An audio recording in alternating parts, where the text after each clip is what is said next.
ਸਾਡੇ ਕੋਲ ਤਕਰੀਬਨ ਹਰ ਰੋਜ਼ 70 ਤੋਂ ਉੱਪਰ ਮਰੀਜ਼ ਇੱਥੇ ਆਉਂਦੇ ਆ। ਅਸੀਂ ਉਹਨਾਂ ਸਾਰੇ ਮਰੀਜ਼ਾਂ ਨੂੰ ਲੋੜ ਮੁਤਾਬਕ ਦਵਾਈਆਂ ਵੀ ਦਿੰਦੇ ਆ। ਜੇ ਕਿਸੇ ਨੂੰ ਕੋਈ ਟੈਸਟ ਦੀ ਲੋੜ ਹੁੰਦੀ ਆ ਉਹਦਾ ਟੈਸਟ ਵੀ ਕਰਵਾਉਂਦੇ ਆ। ਸਾਡੇ ਕੋਲ ਇੱਥੇ ਹਰ ਤਰ੍ਹਾਂ ਦੀ ਦਵਾਈਆਂ ਅਵੇਲੇਬਲ ਹੈ ਜੋ ਸਾਨੂੰ ਸਰਕਾਰ ਵੱਲੋਂ ਦਿੱਤੀਆਂ ਜਾਂਦੀਆਂ ਹਰ ਤਰ੍ਹਾਂ ਦੇ ਪੇਸ਼ੈਂਟ ਲਈ, ਤੇ ਸਾਰੀ ਦਵਾਈਆਂ ਫ੍ਰੀ ਨੇ। ਏਸੀ ਲੱਗੇ ਆ, ਡਾਕਟਰ ਬੈਠੇ ਆ, ਕੰਪਿਊਟਰ ਉਹਨਾਂ ਦੇ ਕੋਲੇ ਆ। 40 ਕਿਸਮ ਦੀਆਂ ਬਿਮਾਰੀਆਂ ਦੇ ਟੈਸਟ, 80 ਕਿਸਮ ਦੀਆਂ ਦਵਾਈਆਂ, 90 ਕਿਸਮ ਦੀਆਂ ਫ੍ਰੀ ਚ ਮਿਲਦੀਆਂ ਨੇ। ਇਲਾਕੇ ਦੇ ਲੋਕ ਬਹੁਤ ਧੰਨਵਾਦ ਕਰਦੇ ਆ। ਵਧੀਆ ਦਵਾਈ ਮਿਲ ਰਹੀ ਹੈ, ਵਧੀਆ ਟੈਸਟ ਹੋ ਰਹੇ ਨੇ free of cost. Punjab government ਦਾ ਬਹੁਤ ਬਹੁਤ ਧੰਨਵਾਦ ਕਰਦੇ ਹਾਂ ਜਿਨ੍ਹਾਂ ਨੇ ਬਜ਼ੁਰਗਾਂ ਤੇ ਬੱਚਿਆਂ ਦਾ ਤੇ ਬੀਬੀਆਂ ਦਾ ਧਿਆਨ ਰੱਖਦੇ ਹੋਏ ਪਿੰਡਾਂ ਦੇ ਵਿੱਚ ਇਹ ਕਲੀਨਿਕ खोलिया। बहाना पॉल्यूशन का है, निशाना आम आदमी को लूटने का है। और 41 लाख बाइक्स हैं, कुल मिला के 61 लाख परिवार हैं जिनके व्हीकल्स पर भारतीय जनता पार्टी की सरकार के इस फैसले की वजह से गाज गिर रही है। और ये उनके व्हीकल्स पे नहीं गिर रही, उन परिवारों पे गिर रही है, क्योंकि उनकी गाड़ी तो ठीक है, उन्होंने मेंटेन करके रखी हुई है, उनकी गाड़ी फिट है। 50,000 किलोमीटर तो छोड़ो, 20-20 हजार किलोमीटर तक नहीं चली हैं बहुत सारी गाड़ियां। लेकिन क्योंकि अब पेट्रोल डीजल नहीं मिलेगा उनको, क्योंकि नई पंचायत का आदेश है फुलेरा की कि नहीं साहब ये गाड़ियां नहीं रहेंगी, नई गाड़ियां खरीदिए अब आप, नई मोटरसाइकिल खरीदिए अब आप। 61 लाख परिवारों को दिल्ली के मजबूर कर रही है कि नई कारें खरीदिए, नई मोटरसाइकिल खरीदिए, हम आपको पुरानी मोटरसाइकिल पे नहीं देखेंगे। पुरानी मोटरसाइकिल, पुरानी बाइक आपको घर में नहीं रखेंगे। साम दाम दंड भेद झूठ बोल के, साजिशें करके, लोगों को बदनाम करके फुलेरा की नई पंचायत बनती है। दिल्ली सरकार भी फुलेरा की नई पंचायत की तरह बिहेव कर रही है। साम दाम दंड भेद करके, एजेंसीज को दुरुपयोग करके, पुलिस का दुरुपयोग करके, सारी चीजों का दुरुपयोग करके इन्होंने फुलेरा की नई पंचायत बना ली। लेकिन उनके साथ प्रॉब्लम यह है कि इनको अब सरकार चलानी नहीं आ रही, और क्योंकि इनको सरकार चलानी नहीं आ रही तो कुछ भी ऑर्डर ले रहे हैं, कुछ भी ऑर्डर दे रहे हैं। और इनको जब इनसे सरकार नहीं चलानी आ रही तो जो फायदा उठाने वाली ताकतें हैं सरकारों का, वो सरकारें चला रही हैं। मैं आज आपसे जिस मुद्दे पे बात करने आया हूं वो दिल्ली के कम से कम 61 लाख परिवारों का दर्द है। हम सब जानते हैं पिछले कुछ दिनों से कि 1 जुलाई से दिल्ली की सरकार ने, फुलेरा की नई पंचायत ने दिल्ली के लोगों के लिए उनकी गाड़ियां चलाना मुश्किल कर दिया है, उनकी मोटरसाइकिल चलाना मुश्किल कर दिया है। उनका ऑर्डर आया है फुलेरा की नई पंचायत वालों का कि दिल्ली में 10 साल और 15 साल पुरानी गाड़ियों को अब फ्यूल नहीं मिलेगा। बहाना पॉल्यूशन का है, निशाना आम आदमी को लूटने का है। 18 लाख कारें हैं और 41 लाख बाइक्स हैं, कुल मिला के 61 लाख परिवार हैं जिनके व्हीकल्स पर भारतीय जनता पार्टी की सरकार के इस फैसले की वजह से गाज गिर रही है। और ये उनके व्हीकल्स पे नहीं गिर रही, उन परिवारों पे गिर रही है। वो आज खून के आंसू रो रहे हैं। क्यों? क्योंकि उनकी गाड़ी तो ठीक है, उन्होंने मेंटेन करके रखी हुई है, उनकी गाड़ी फिट है। 50,000 किलोमीटर तो छोड़ो, 20-20 हजार किलोमीटर तक नहीं चली हैं बहुत सारी गाड़ियां। पॉल्यूशन कंट्रोल के जितने मापदंड हैं, पीयूसी के जितने स्टैंडर्ड्स हैं, सब पे उनकी गाड़ी एकदम फिट है, मेंटेन करके रखे हुए लोगों ने गाड़ियां। लेकिन क्योंकि अब पेट्रोल डीजल नहीं मिलेगा उनको, क्योंकि नई पंचायत का आदेश है फुलेरा की कि नहीं साहब ये गाड़ियां नहीं रहेंगी, नई गाड़ियां खरीदिए अब आप, नई मोटरसाइकिल खरीदिए अब आप। तो एक तरह से भारतीय जनता पार्टी 61 लाख परिवारों को दिल्ली के मजबूर कर रही है कि नई कारें खरीदिए, नई मोटरसाइकिल खरीदिए, हम आपको पुरानी मोटरसाइकिल पर नहीं बेचेंगे, पुरानी मोटरसाइकिल, पुरानी बाइक आपको घर में नहीं रखने देंगे। तो कुल मिला के देखें तो ऑटोमोबाइल कंपनियां सबसे ज्यादा फायदे में है इसकी।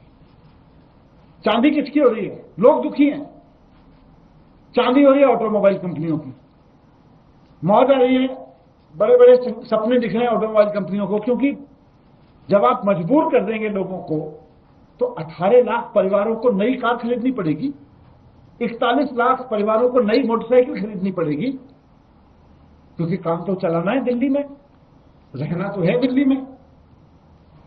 तो पूरा का पूरा मिडिल क्लास दिल्ली का इस वक्त दुखी है इस बात से। और कौन लोग हैं ये जो इस भारतीय जनता पार्टी के इस फैसले से इसकी चपेट में आ रहे हैं?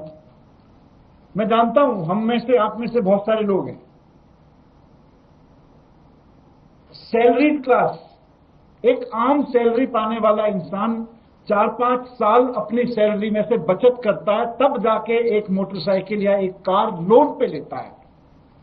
5 साल, 8 साल, 10 साल के लिए लोन पे लेता है। और भारतीय जनता पार्टी कह रही है अब आपको तेल नहीं मिलेगा।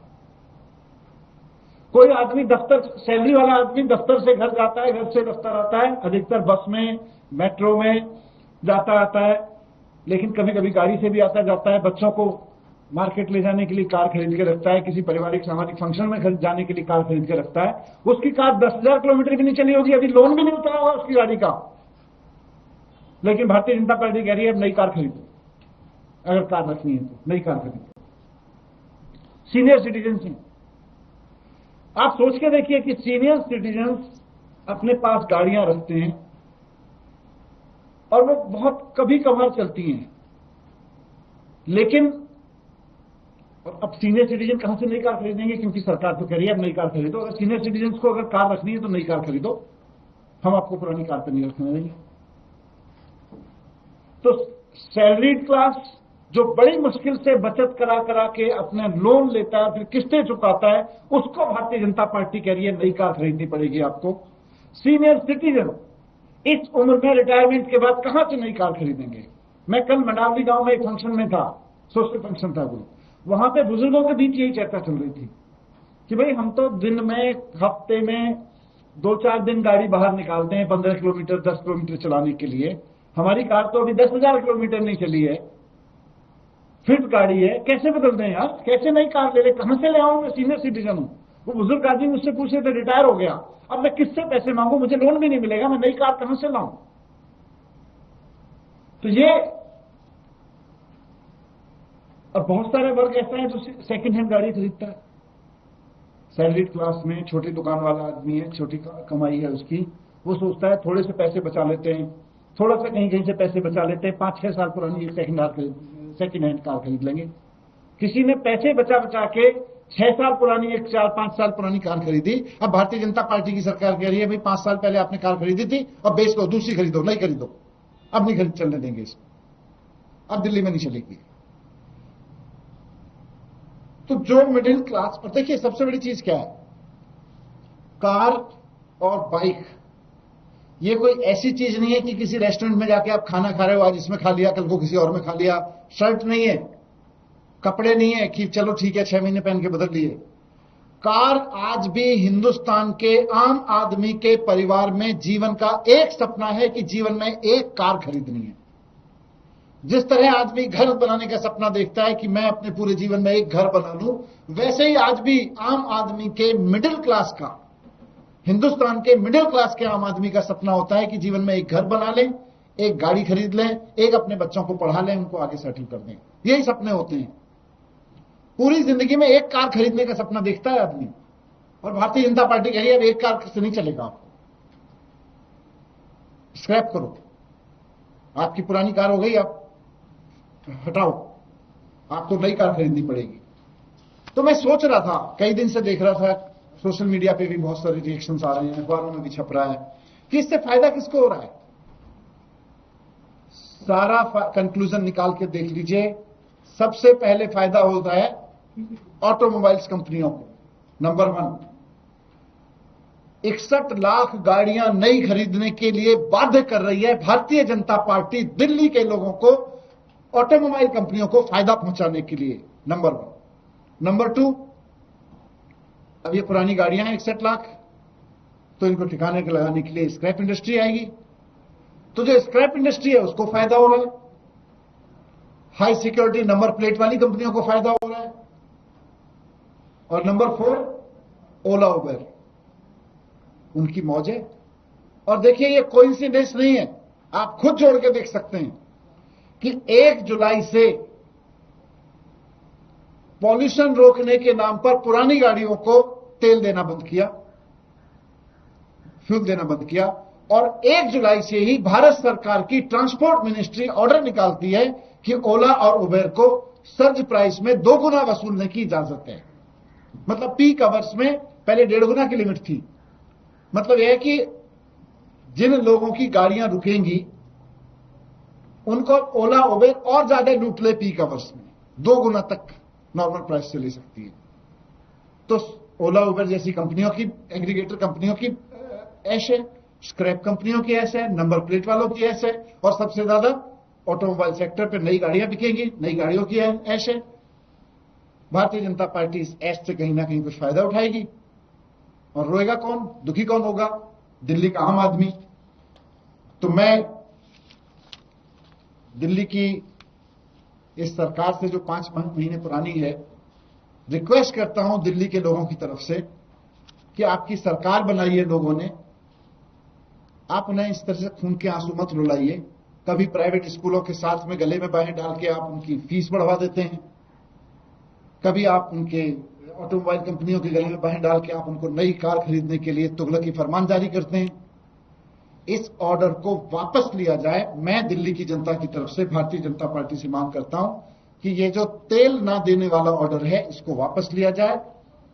बहुत सारे लोगों की गाड़ियां फिट हैं, और बहुत सारे लोगों की गाड़ियां अभी 2-2, 4-4 साल में भी ज्यादा पॉल्यूशन फैलाने वाली बन गई हैं। पॉल्यूशन रोकने के लिए जो पॉल्यूशन रोकने वाले तरीके हैं वो अपनाइए। ये नई गाड़ियां खरीदवाने वाले तरीके ठीक नहीं है, ये लोगों को लूटने वाले तरीके हैं। धन्यवाद। सर क्या सरकार का कि एनजीटी सुप्रीम कोर्ट का आदेश रहा है, यही कार्रवाई की जा रही है? मतलब ये जब मैं सुनता हूं ये तर्क भी, मैं बीजेपी के एक मिनिस्टर से सुन रहा था, मुझे हंसी आती है कि ये भारतीय जनता पार्टी वाले हैं, ये किसी कोर्ट के आदेश को मानते हैं? कभी कोर्ट कहीं आदेश देता है तो ये रातों रात ऑर्डिनेंस ले आते हैं। हमने दिल्ली में ही देखा है, देश के सुप्रीम कोर्ट की कॉन्स्टिट्यूशन बेंच के आदेश पर केवल और केवल अरविंद केजरीवाल के अधिकार रोकने के लिए जो भारतीय जनता पार्टी रातों रात ऑर्डिनेंस ला सकती है सुप्रीम कोर्ट की, सुप्रीम बेंच की ऑर्डर के खिलाफ, वो दिल्ली के 61 लाख परिवारों की राहत के लिए कुछ नहीं कर सकती है। शर्म आती है ऐसी सरकार पे जो कोर्ट का बहाना लेके दिल्ली के लोगों को लूट रही है। सर रामवीर पिदोड़ी जो सांसद हैं वो तो साफ तौर पर कह रहे हैं कि ये ईंधन न देने का फैसला भी आप लोगों का है, एआई लेस कैमरे जो है वो पेट्रोल पंप पर लगवाने का फैसला भी आपको है, उन्होंने योजना को अंतिम रूप दिया। झूठ क्यों बोल रहे हैं? फैसला लागू किसने किया? वापस कर दो अगर हमने लिया था तो। पहली बात तो झूठ बोल रहे हैं। भारतीय झूठा पार्टी इसी के लिए तो इनका नाम है, कुछ भी झूठ बोल देंगे वो चल जाएगा।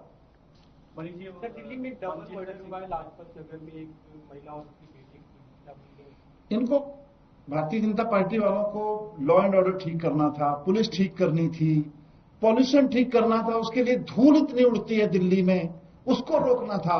उसकी जगह लोगों को गाड़ियां पे लेके बैठ गए कि नई गाड़ियां खरीदो, नई गाड़ियां खरीदो, नई गाड़ियां खरीदो। ऑटोमोबाइल कंपनियों के हाथों लोगों को लुटवाने बैठ गए, अपराधियों के हाथों लोगों को मरवाने के लिए बैठे हुए।